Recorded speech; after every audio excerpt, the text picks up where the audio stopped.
Well,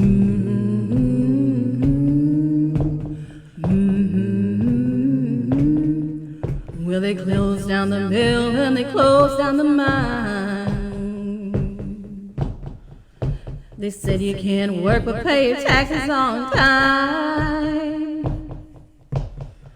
Got 3 little babies gonna starve to death or freeze. We started making white lightning, it was Grandpa's recipe. Run, rebel, run to no avail. Run, rebel, run to the Scott County Jail.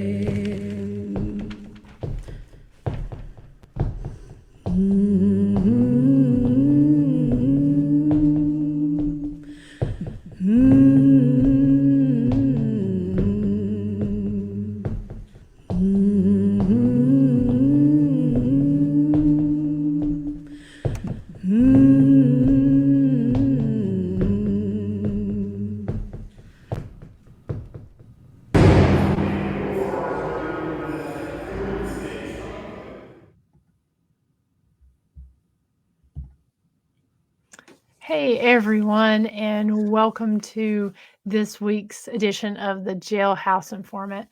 I am here in Cleveland, and Chris is on location as well tonight.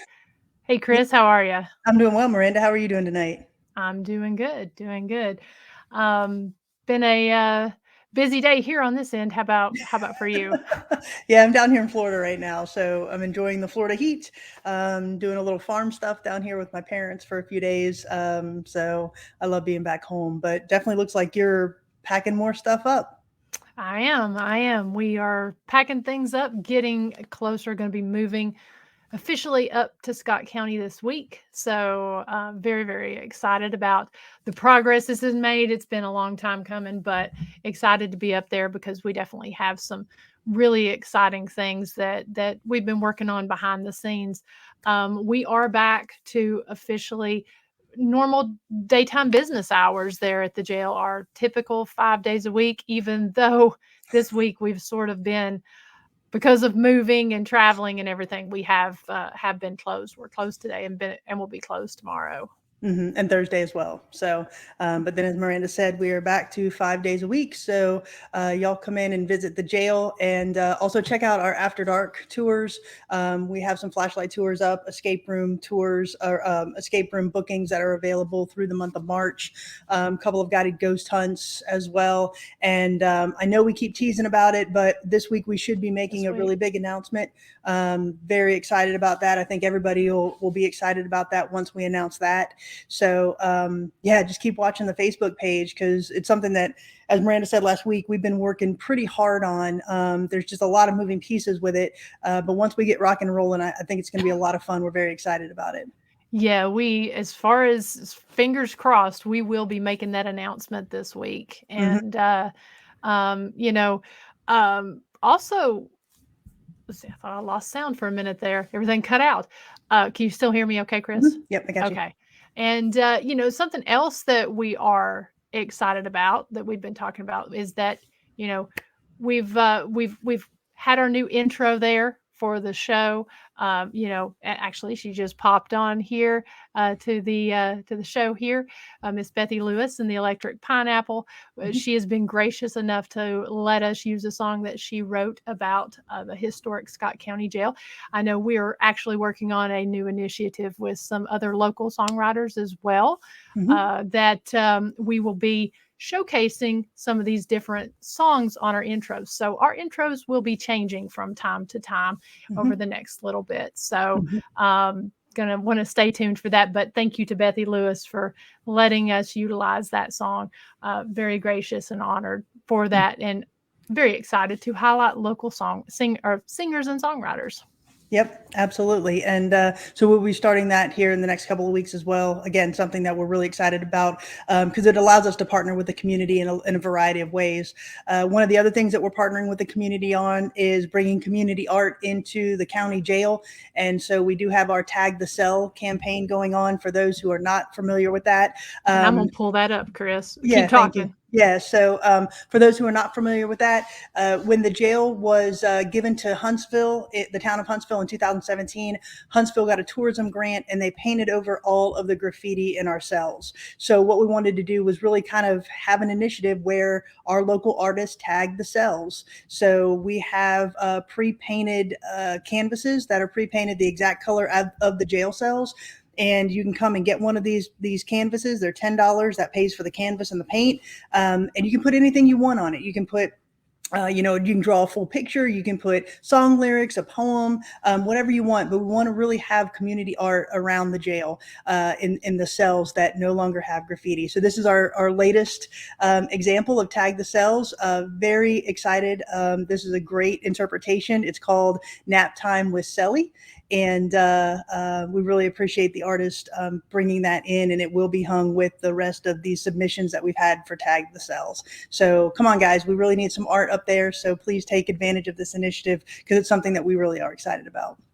Yeah, and if you don't live locally, that doesn't matter. We love highlighting our artists and in all different forms and fashions. And so if you're interested in purchasing a canvas that you would like to put up in display there in our cell, we actually have those on our online store. You can purchase those. If you come in and get it, it's $10. But if you live elsewhere, it's $20. That does cover the shipping.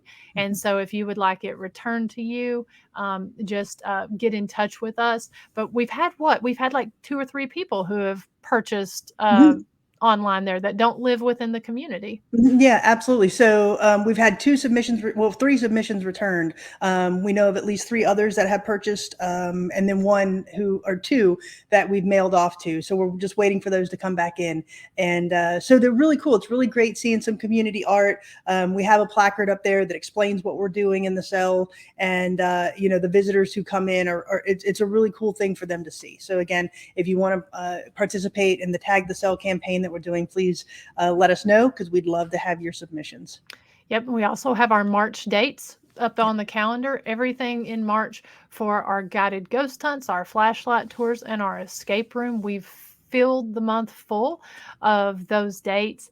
You can do the escape room any day, Thursday through Monday. Well, there's some Mondays.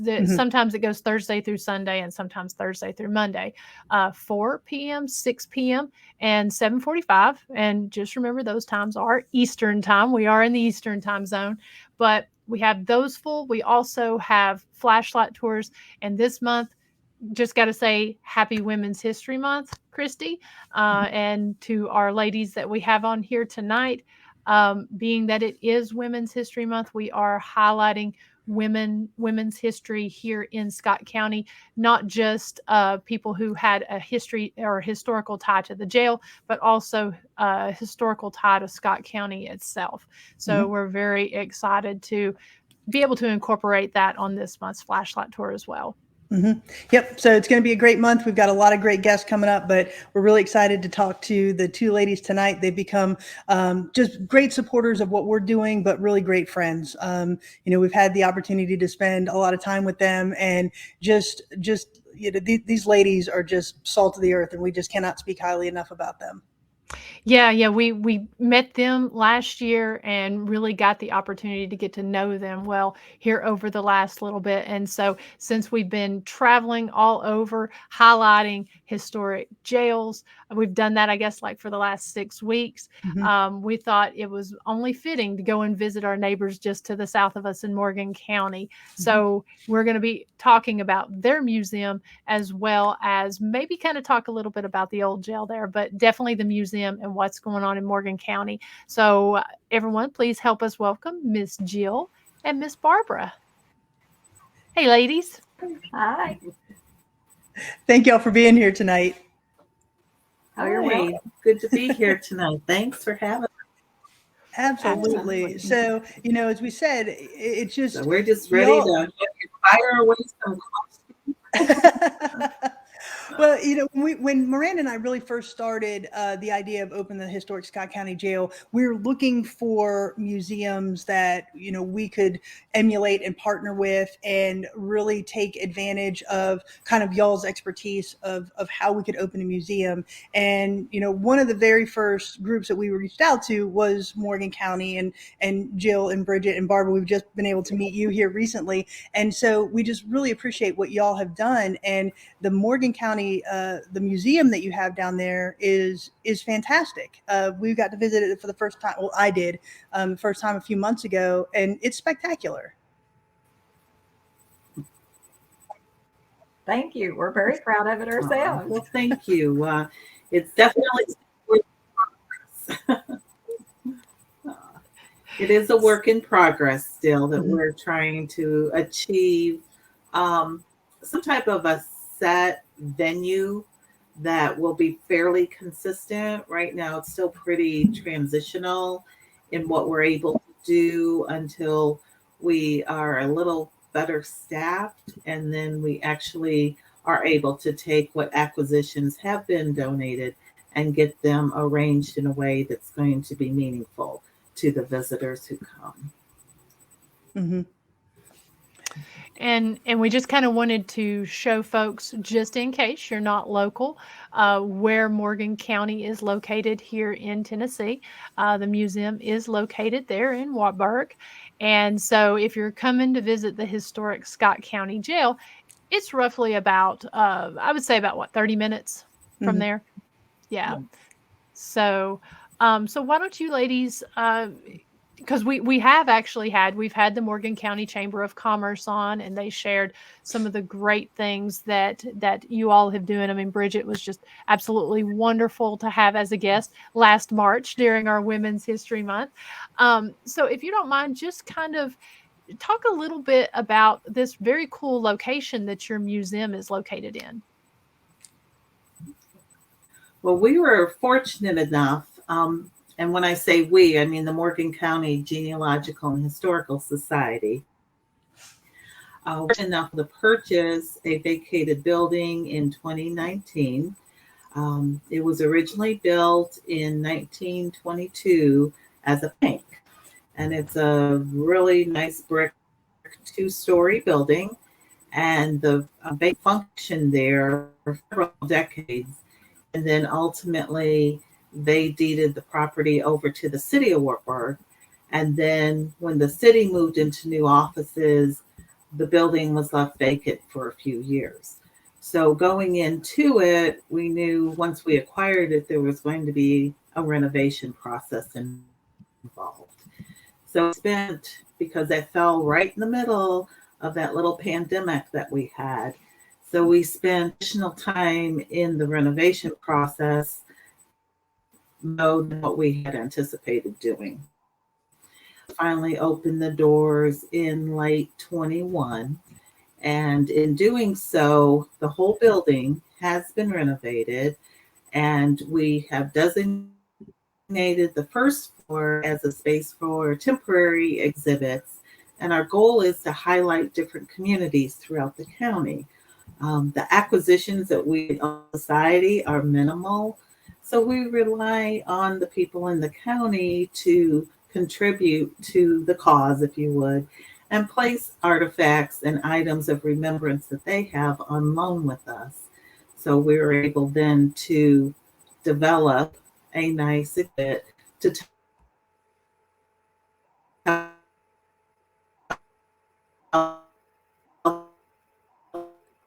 the story of a community.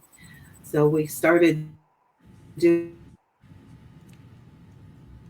and that'll be on display until May, when we're able to Smithsonian Institute.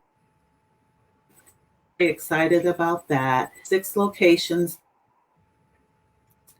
throughout Tennessee that'll have this exhibit, and we're one of them. So we're very grateful and excited both to have the opportunity to share that. The upstairs is going to be where all of our permanent exhibits will be located. And the goal at this point is to tell the story of the county as a whole. upstairs, and then still allow for special stories of communities, people, places that will change out on the first floor. Now, y'all are both from the Wartburg, Morgan County area, correct? I am. Jill is not. Okay. So Barbara, why don't you tell us a little bit about kind of your background and how you got involved with this? Well, I seem to be a volunteer. That seems to be my vocation in life. I volunteered with the Unicorn Fund for 30 years. And then this opportunity just came up, and I thought it would be a great thing to get into. And in 2013, when the archives got started, they got their building ready. I volunteered there. And of course, the genealogy group has a room inside that archive building, which is the old jail.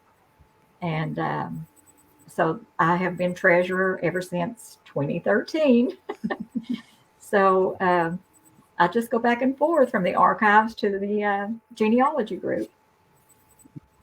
Fantastic. And what a great way to marry those two groups together. I mean, with, we have so many people that come into the jail talking about, their background, their genealogy and their history. It's what a great way to combine that. And I'm sure you all get a lot of people coming in looking for the same type of things like we get with inside the jail. We do. We have a lot of visitors. They come in and they're looking for that research room, the genealogy research room, so they can research their family history. And a lot of times, a lot of the history will be in some of the county records. And because we're in that archive building, that's how it works hand in hand. Because we have all the records there, we can, just go right in and get them and let them look at them. And, it's a really neat way to work it. Mm-hmm. Now, when y'all first started to open, did you have a lot of community support with regard to opening this, or what was that like? There was. That's how the archives and the genealogy group have managed all these years, is just by community support. Mm-hmm. We have a lot of people that want to see it grow. Most people that do their family research are very excited about the museum also. Mm-hmm. So it's a win-win for both of us. Mm-hmm. And so tell us a little bit about Morgan County itself, just kind of the history of Morgan County and just kind of maybe Wartburg as well. Jill? Barbara? I'll let Jill do that. Oh, goodness. I'm in the hot seat. Well, Morgan County was founded in 1817. And even though I don't currently reside in the county, that's where my roots go back to. So I'm descended from original founders of the county. And my parents were actually the first to leave the county. But my oldest brother was born there. And we've always maintained ties and connections. So not currently residing, but definitely the roots run deep there. So in 1817, it was founded. General Morgan, back during that, a lot of the new county were named after people, or primarily men, from the Revolutionary War era period. And so we got General Morgan, that Morgan County was named after. And Wartburg actually became, Wartburg and Rugby wound up having similar stories as far as those areas being built as the place to relocate to settle, to go to the quote unquote new world, build your life there. And so it wasn't till the mid 1850s that Wartburg was actually established. Mm-hmm. So prior to that, most of man settled with revolutionary, whether the people themselves had earned those or they purchased them from people who had earned them. That's how the county was begun that way. And then, of course, we know Rugby was the little utopia for the second sons to come to. And so, again, promises of things that didn't quite pan out in the same way, although Wartburg still is deep in its heritage of the German and Swiss immigrants that came in the mid-1800s. And really, that's good, Jill. I was going to say, and interesting enough, that's how Scott County was founded, where a lot of our land came from the vision of Morgan County, Campbell County, and Fentress County. Right. And I know most of ours came from Roane County, but we did have some lands acquired from Anderson. So that's where you get a lot of crossover between these connecting counties with family surnames, is the county line moved, but the people didn't. So all of a sudden they find themselves in a new county, but they're still the same family. So we get a lot of crossover that way. Well, aside from the historical aspect of it, I mean, there's a lot going on in Morgan County right now with regard to tourism, and just getting those people to come to the area. Either one of you want to talk about that a little bit? We just have a lot of resources here. I mean, we have Frozen Head State Park, great place to come and camp or just visit. The Obed, a lot of people like to whitewater raft and do all of that. So we have that. And then, all through the county, you've got all kind of little businesses coming in, and I think it's just really growing.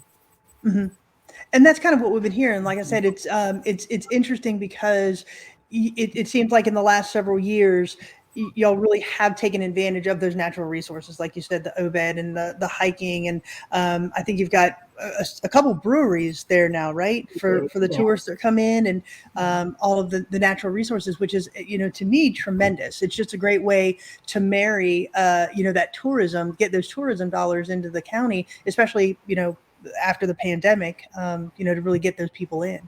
That's true. And we have one bed and breakfast in town.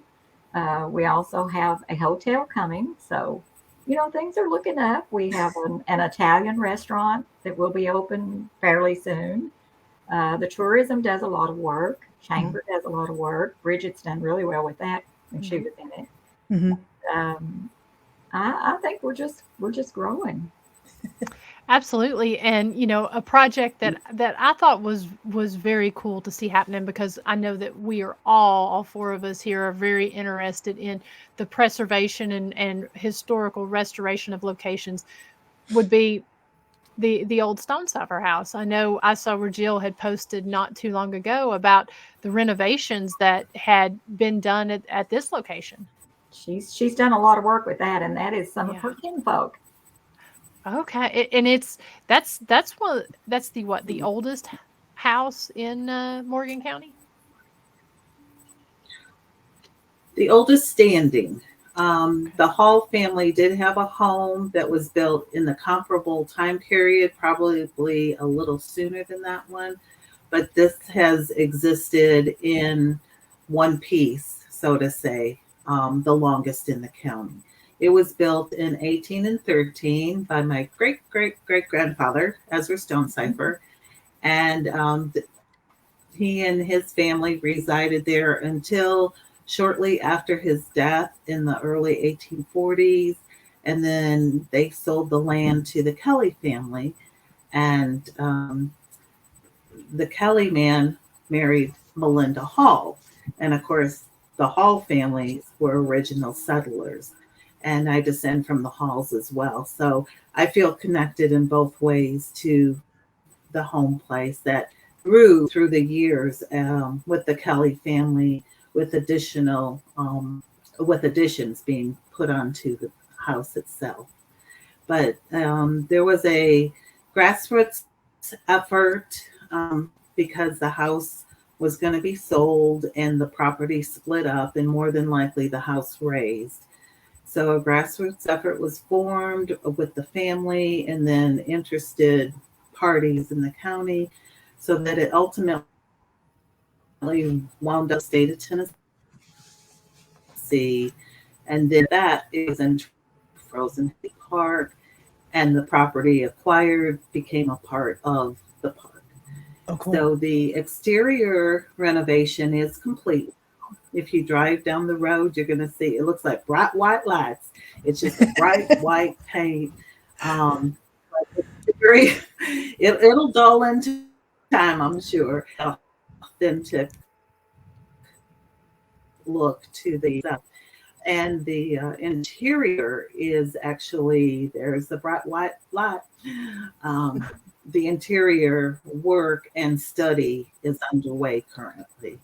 So we're excited just to have it to the point where then the park staff can work on the interpretation that will come with having the house available to visitors to the park. Well, and again, to Miranda's point, that's just a great example of historic preservation. You know, the fact that you were able to get this grassroots effort to put together the funds to really, well, one, to have the foresight to actually say we need to preserve this before it's destroyed, and then to build up that grassroots effort and actually save it. It's just that to me is the quintessential example of historic preservation. Exactly.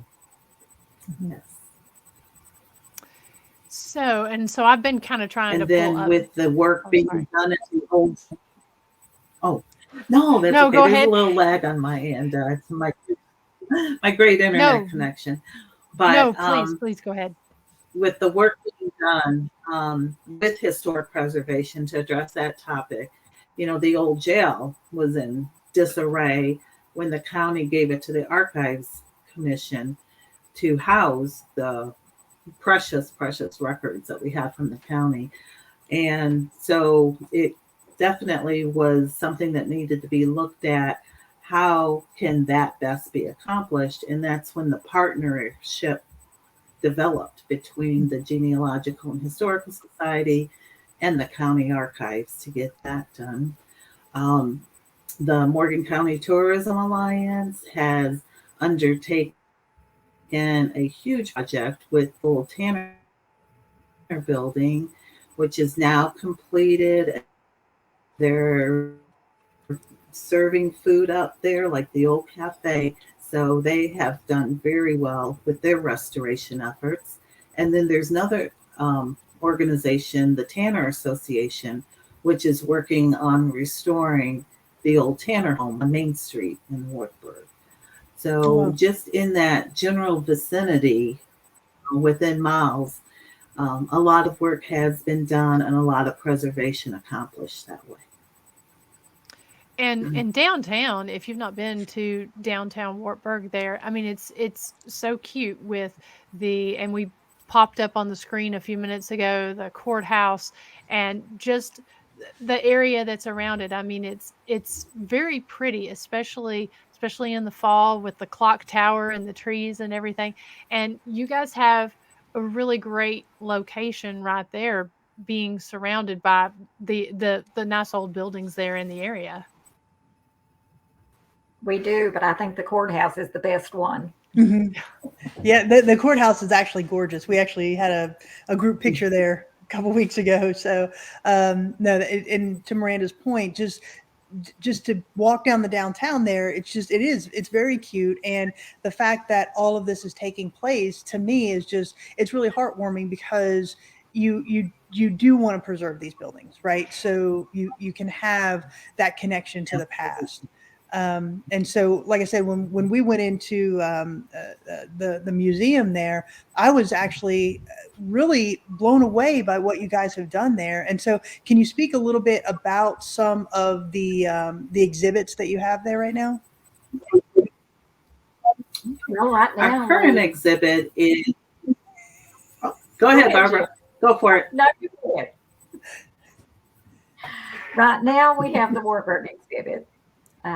It's probably our fifth one, maybe fifth or sixth exhibit that we've had. With extension, I'm sorry. we have extended it through I was going to check my cheat sheet. through April because we will have the Smithsonian Institute exhibit in May. So there's plenty of time to come and see the Wartburg exhibit. We have, a lot of the Schuberts, who had a lot of businesses and things there in town. We have some funeral display, which is really interesting. Roy Cox Grocery, Crouches, Tanner's. Just, it's really neat. We have the WECO, their first equipment. We have a moonshine still. It's just a great place to be. And I can't wait till we get the upstairs done with the permanent displays. Yeah, when I first walked in there, we were a little bit jealous of your moonshine display because it's one of those things that we're looking for to have at our jail. But to your point, Barbara, the funeral exhibit, the funeral home exhibit, to me is just fascinating. I sat there and read every placard that y'all have on each of those items there, and I learned a lot of stuff that I didn't know. And it is really amazing what you've done with that space and how you've set it up like you have. Believe me, it takes a lot of thought to try to get everything in and where people can actually see it and it not be too crowded, but it, be able to show the whole thing of it. We have space, but we use what we have.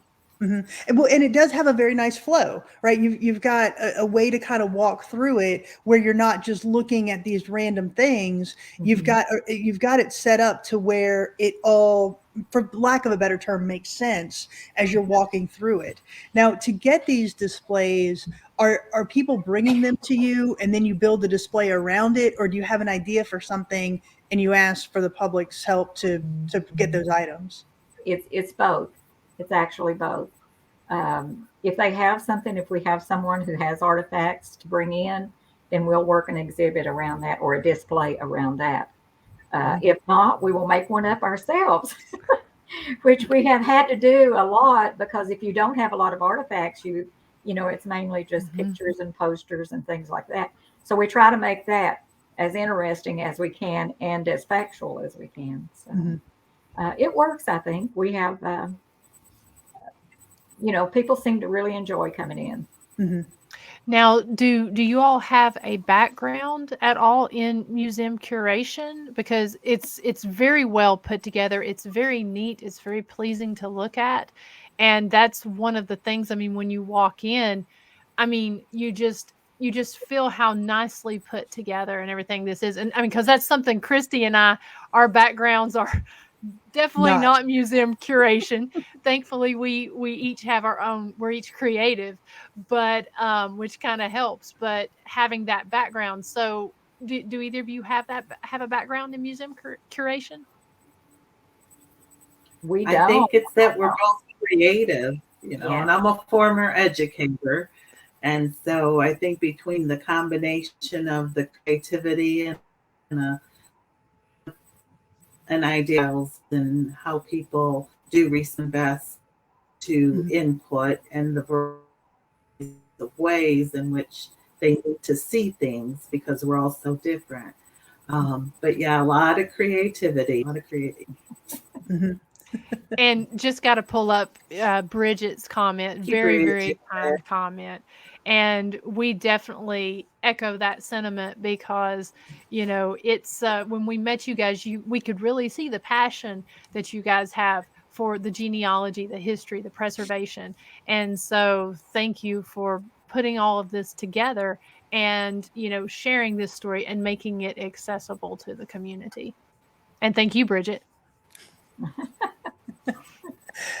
So aside from the displays and such that you have there, I'm also fascinated by the speaker series that you have. The last one, I think it was you said it was Abraham Lincoln's funeral and assassination and funeral, and that's fascinating. And some of the other ones, the next one that you have coming up on Thursday, sounds extremely interesting as well. There it is. Jill. Thursday speaker Linda Mine. She's known as a barefoot historian, and Linda has vast experience with history and sharing it with others. And there's a nice little write-up in the Morgan County News with all of her accolades. But she is going to be presenting Moonshine, Music, and More, a Sip of Tennessee History. So we're real excited for that one. Other speakers we've had have helped us understand the 1950 census that was going to be released. We've had a speaker on grave robbing, and you'd be surprised it's not what you think it is. And then we also have had Whose Grave Are You Walking On? Art Bohannon, who has done extensive work with helping recover lost bodies and identification. He was one of our speakers as well. And even before we started the museum, because we haven't had one in the county before, we really wanted to help educate the public on what's happening. Why are we opening a museum? Why would we even need one of those?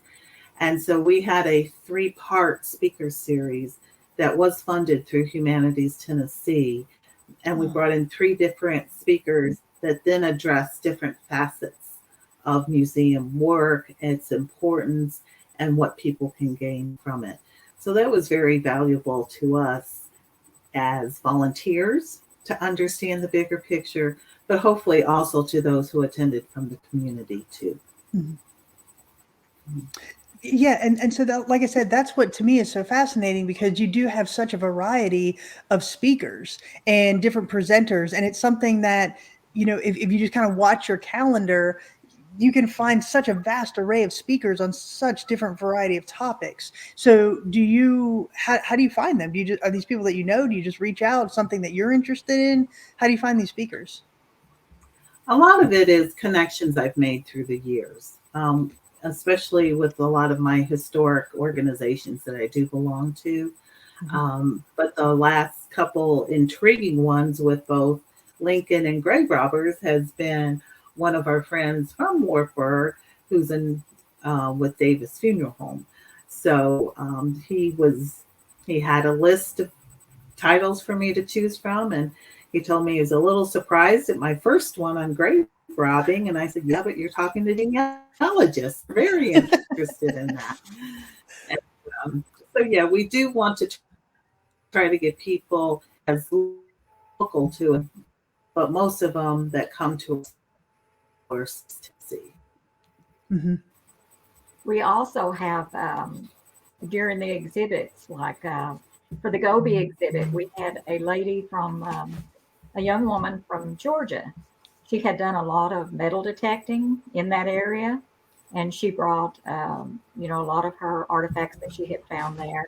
And we also try to have some people from the community. Each community that we highlight, we try to have some person from that community to come in on a Saturday or a Sunday and just mill around and talk to the guests that do come in. So we have, I guess you would say, speakers quite often.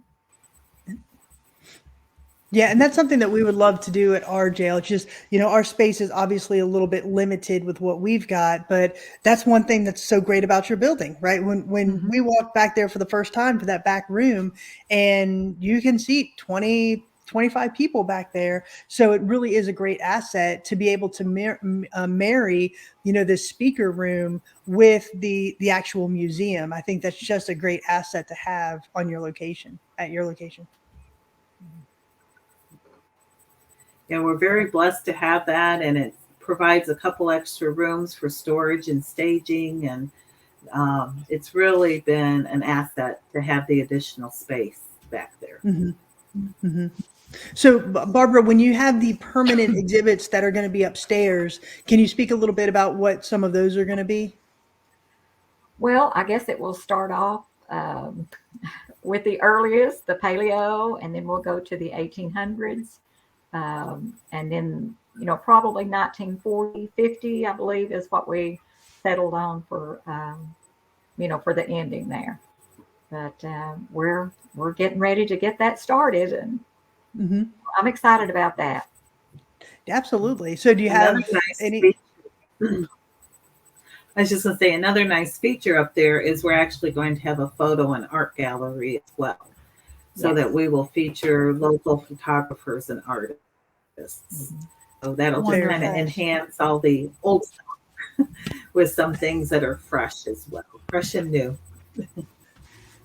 That's fantastic. That is absolutely fantastic. Now, do you have a projected timeline on when that's going to open?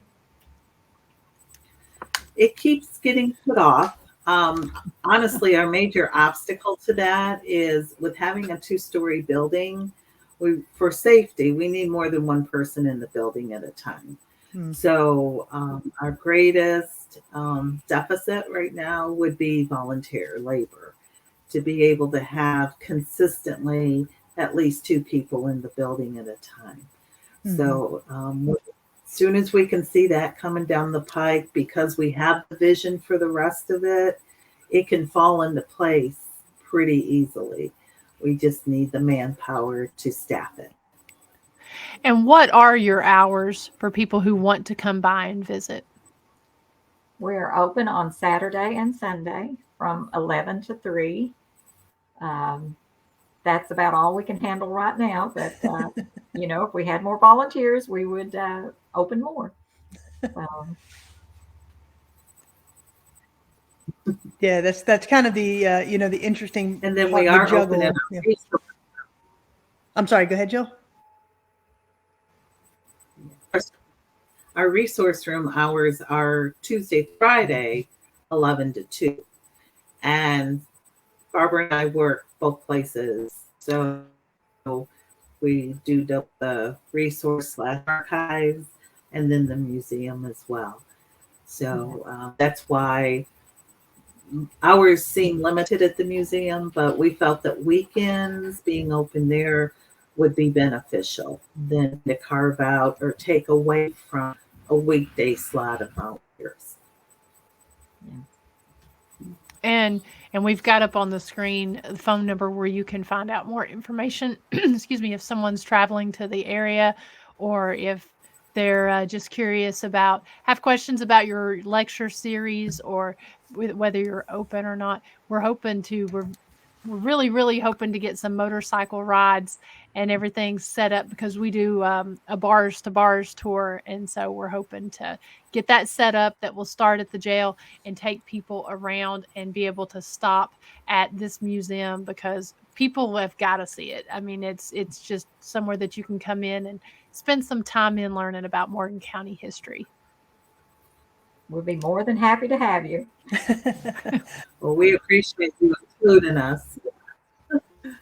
Oh, absolutely. We both feel the same way at the same time. I get out of my head happened, And that's another thing that's so great about the two of you. You seem to work so well together. How long have you known each other? Just curious. Since 2013. 2013. It wasn't it 2013. We actually are sort of opposite. Jill is the most organized. She's just perfect in everything she does. Me, I am more scatterbrained, and I'm fly by the seat of my pants to make it work. We actually work really well together. We get along, and if she doesn't like something of mine, she helps. We help each other to where we come to a good agreement. There you go. That's there you very go. well. Well, it's just like I said, we haven't really gotten to know you guys over the last couple of months. It's just, to me, just a great working relationship. To your point, Barbara, it's just, it seems like you play off each other really well. And because of that, to your point, Jill, about both having that creative nature, I think what you guys have built and what you've accomplished there at that museum is just is tremendous and something to be really proud of. Well, thank you. That means a lot. Mm-hmm. Yeah, Miranda's just showing a couple of pictures here, and again, everybody, if you're watching, if you have the opportunity to go to this museum, it is really interesting. They have some really great displays up to be able to walk around and just to stand and read some of these placards with some of the information about their displays. It really is fascinating.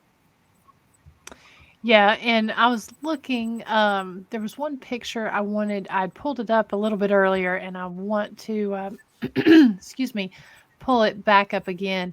I think it was, now you said the Historical Society is located in the old jail, correct? Yes. Okay, so is that one your old jail? No, Oh, it's not. I don't know where you got that. Oh, I pulled it up on the That's who is it? probably Morgan County, Georgia. I think there's a Morgan County. Ah, okay. Whoops. I was gonna say I have not Okay. seen that building. We'll come to you later, Georgia. I'll have to admit to one thing I just noticed that I had did too. I said we have a bed and breakfast. We do not have a bed and breakfast. We have an Airbnb. So Well, between us, we'll put the pieces together to this we will, puzzle. yes. Hopefully we've not confused everybody. So if you're in Georgia and you see that building, disregard. But so let's kind of talk just a Still few minutes there, before, right? before we wrap up about the old jail. So is that somewhere, if somebody comes to do research and they come in, does it look like an old jail? Oh yes, we have. Actually, if you'd like a tour of it, we do. Take some people up to look at it. It's upstairs, and there are lots of steps though, so we don't do a lot of that. But it's there, and it's a very interesting place. Okay. Oh yeah, next time. And we actually have all of our finished records that we have boxed, archived, and went through and done everything with are in the drink tank. So that's a neat thing to look at. Oh, next time we're in town, we're definitely going to stop by and visit. So, we tout the paranormal at our jail. Any interesting stories that you can't explain at your jail? Well, we did have the paranormal people to come. I don't think they got too much out. Do you remember, Jill? Well, we do know there were 2 people that passed away or were killed or committed suicide while they were there. And one of them is still watching out over us. Her name is Shelly. So every day when I walk in there, I say hello to Shelly. And when I leave, I say goodbye to Shelly. And watch out for our building, Shelly, while you're here. But she had been a resident there. And there are records actually where it shows where she's on the intake, but you never see her on the outtake records or the dismissed records. So she has definitely been there with a paranormal group that came in, and she showed herself, if you would, to them through the lights and different apparatus that they use. And she, like I said, she's just our resident spirit, and we tell her to watch over everything for us. So she's the one we know of. There was a story when some of the workers were putting down some vinyl in the hallway there, that it was a little dusty, but then when they looked back, there were actual footprints, but no one had walked from point A to point B. And so there was the footprint story as well. Barbara, do you remember anything else? I think that was about it. It. But it sure was interesting. Oh yeah, very interesting. We absolutely love to just hear from the people who are inside of these buildings, day and sometimes night, just the different experiences they have, and being able to tie it back to some of these figures in history. Right. And Bridget We says, enjoyed your tour there for sure. Bridget says, tell about the sign above the door. Jill? Well, as far as I know, it was. Okay, it says it doesn't. Yes. Go ahead. It says it doesn't pay to do wrong, but it doesn't. The contraction, the apostrophe is in the wrong location, and so that's what makes it such a classic, piece of memorabilia. To when we did the outside of the building, we made sure not to disrupt that and keep it. And then the current jail actually still uses that, but they are proper in the placement of the apostrophe in the contraction on their sign. But we have the one that you need on the archive building. And we also, one of our sheriffs, Pistol Pete Burge, when he couldn't be sheriff, his wife would come in and take over and do the duties, do his duties while he was gone. And believe me, the prisoners say she was worse than anybody. I mean, she could actually handle them. Atta girl.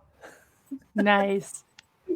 And then Bridget also says there was a film made about Morgan County there that was sent around Facebook this past week that you can look up. So I have to definitely go and check that out.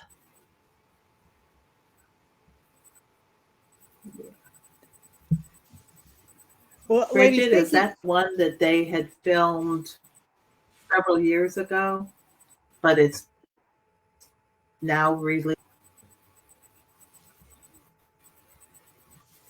We'll see if she answers that. And Pistol Pete, as Bethi says, what a great name. It is. And he was a character, I'm told.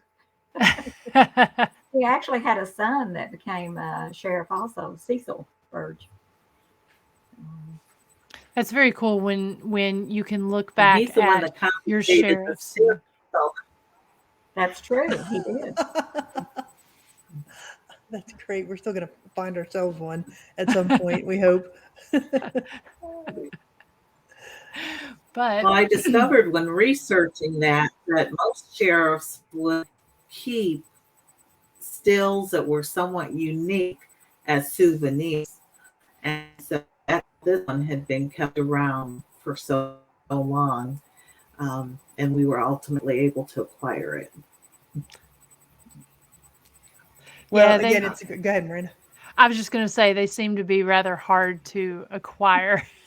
When you go on and start asking for them, people think that you either have some kind of ties to the revenuers or have some kind of ties to somebody that you're going to rat them out. So it's been hard to acquire a steel.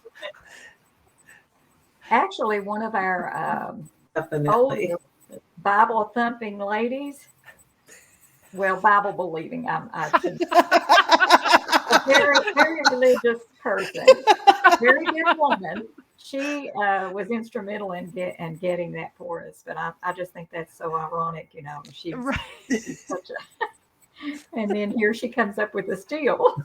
Oh, that's awesome. That is awesome. Well, we're getting close here to the top of the hour, and this has just been a fantastic conversation, ladies. I mean, we've thoroughly enjoyed it. Definitely ask everyone to go and check out. I'm going to pull up the banner here again. Definitely go and check out the Morgan County Heritage Museum, as well as the Genealogical and Historical Society, and come in, take a tour, and go in and dig up some of your history, because it sounds like you ladies have you've got a whole museum full of it, and then a whole genealogical society for people who want to come and find more information out about their families. Mm-hmm. Yes, lady, thank you both for what you're doing. It's just we thank you so much for the opportunity. Absolutely, yes. Anytime. Thank you, ladies.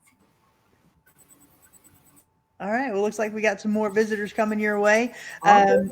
And and as we said before, they do have a very interesting speaker series. Their next one is going to be Thursday, this coming Thursday, March 9th. So check it out.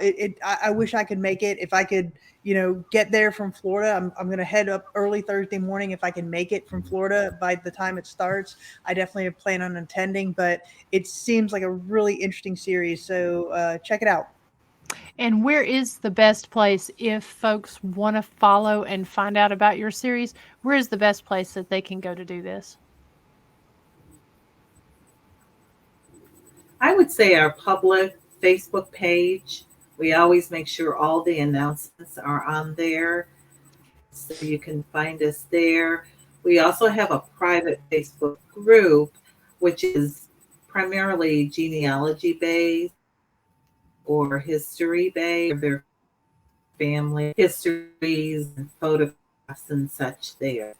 So, but both places have the information. I would say the public page is what is easiest to keep up with.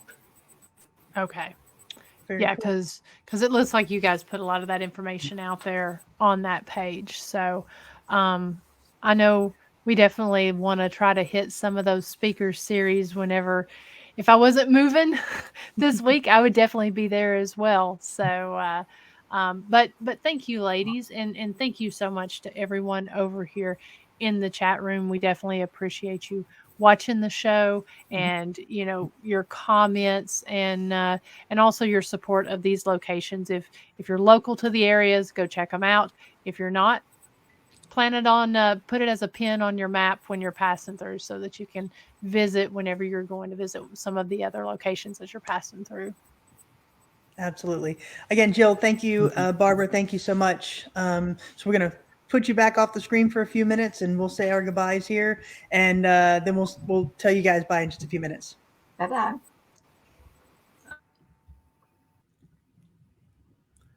All right. Well, that was a great conversation. Yeah. It's always good to know your neighbors, and Especially when they're great people.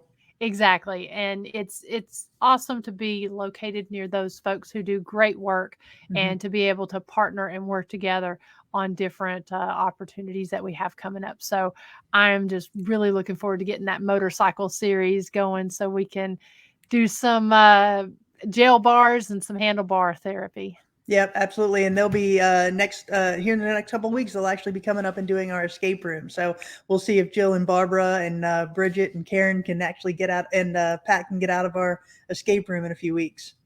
Yeah, absolutely. And speaking of motorcycles, we've not got it up because we are updating the website currently as we speak, but we will, something to kind of keep in mind. If you have a motorcycle, great way to kick off the motorcycle riding season is with a blessing of the bikes. And so we're having the second annual historic Scott County Jail Blessing of the Bikes. That's going to take place on April 15th, which is a Saturday from 9 a.m. to 1 p.m. And I'm not sure if it's Jacksboro or if it's La Follette, but it's right there in that area. Another one of our neighbors over there to the east of us, their Christian Motorcyclists Association is going to be coming over, and they'll bless your bike, they'll bless your four-wheeler, they'll bless your ATV, whatever you have. Whatever you want. Yeah, 2 wheels, 4 wheels. They'll probably even take 2 legs if you want to walk through the blessing booth. So great way to kick off your riding season. We will have more information about that. So definitely watch the site, because there you'll be able to come in and tour the museum. We're also working to try to get a food truck there as well and get that going. And then, of course, the third annual Harold Young Memorial Scholarship ride. We're going to be the final stop this year there. We'll have more information about that scholarship. The funds do go to a Scott High School student who is majoring in the field of science, and it is a scholarship named in honor of my dad, who was a Scott County and Morgan County there at Wartburg educator for 30 years. So definitely, if you like darts, if you like motorcycles, we've got a lot of really cool events that are coming up really soon that we're going to have out there that you're going to want to get involved in. And then one last thing, Miranda teased about it last week, but on March 22nd, she and I will actually be sitting down with Ben Fuller, who is one of the top Christian recording artists right now. He filmed a video called Chasing Rebels inside the historic Scott County Jail. And so we'll be sitting down with him and talking about that. It will be pre-recorded. So once we put the announcement out there, we will be asking for questions. So if you have any questions for recording artist Ben Fuller, get those to us, and we'll make sure that we ask those questions of him when we sit down and talk to him, I believe on March 22nd. Yeah, and we did actually just share a little reel, which I'm going to pull up right here, a little reel that he actually recorded when he was sitting there in the jail.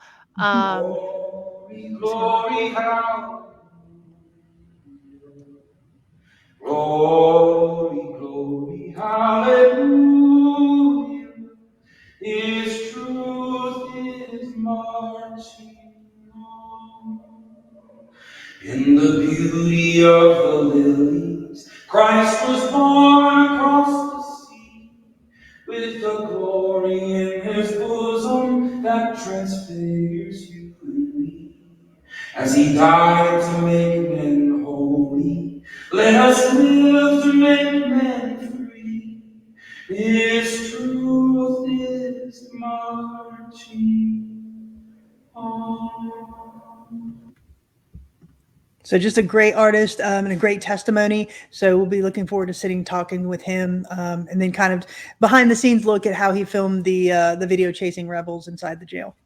Yeah, so we will have more information about that. So definitely want to get your questions in and get your questions asked on our podcast. So Yep. A lot of really cool things going on. And like I said, I know Chris and I have both been really busy this week trying to get everything squared away and ready for a very, very busy tourist season that we've got coming up here.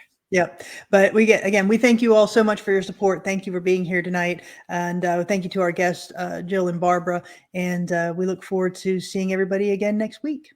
Yeah, and next week, I just want to make sure, let me pull up the calendar here. We will be continuing forward with our jailhouse series from around the country, and we will be visiting the Squirrel Cage Jail. Is that one in Iowa? Yeah, Yep. so very unique jail and very, very cool people who run that as well. So be traveling to Iowa next week. We hope you guys will be sure to tune in then. All right. Have a great night, everybody. Thank you. Good night, everyone.